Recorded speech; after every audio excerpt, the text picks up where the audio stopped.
magandang gabi Luzon, magandang gabi Visayas, magandang gabi Mindanao. Formal nang nagpetisyon ng kampo ni Janet Lim Napoles na gawin na siyang state witness. Yan ay para sa pork barrel, malampaya fund at iba pang mga scam. Pero ayon sa Department of Justice, sakaling hindi umubra yan, pwede magkaroon ng tinatawag na plea bargain agreement. Yun ay isang kasunduan kung saan babawasan ng anumang magiging parusa palit ng kanyang testimonya. Nakatutok si Sandra Aguinaldo.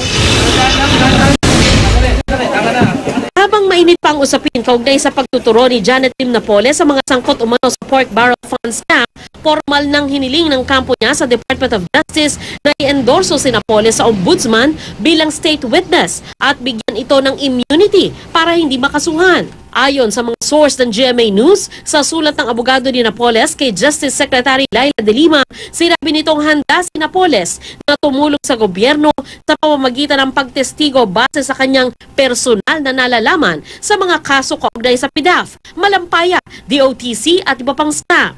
Sinabi rin nila kay De Lima na nag-a-apply si Napoles na maging state witness sa ilalim ng Witness Protection Program ng gobyerno at mabigyan ng immunity ayon sunod sa Ombudsman Act of 1989.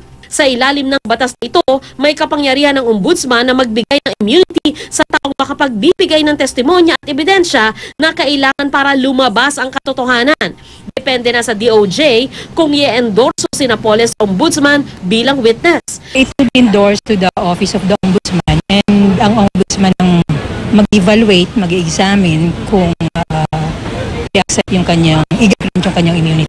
Nauna nang sinabi ng DOJ na pinag-aaralan pa nito ang laman ng pirmadong affidavit ni Napoles. Pero kung si dating Special Prosecutor Dennis Villa Ignacio ang tatanungin, hindi dapat gawing state witness at hindi dapat bigyan ng immunity si Napoles. Si Villa Ignacio ang namuno sa prosecution team na umusig kay dating Pangulo Estrada sa plunder case nito. Ang dami ng witnesses all disbursements, merong documents yan. Yung mga bank transactions, nandyan ang Central Bank, nandyan ang AMLAG.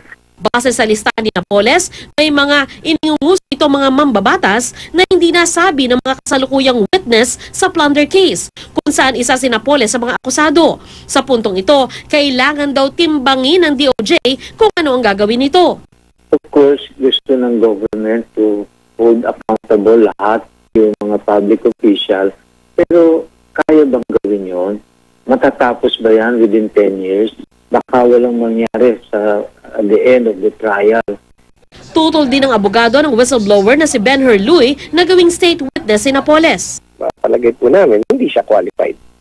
Dahil po contradicting na yung kanyang mga statements. We're missing the point na siya yung operator. We're missing the point that she is the corruptor.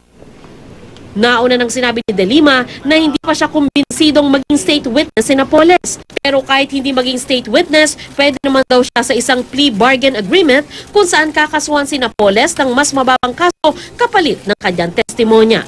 Sandra Aguinaldo, Nakatutok, 24 Oras.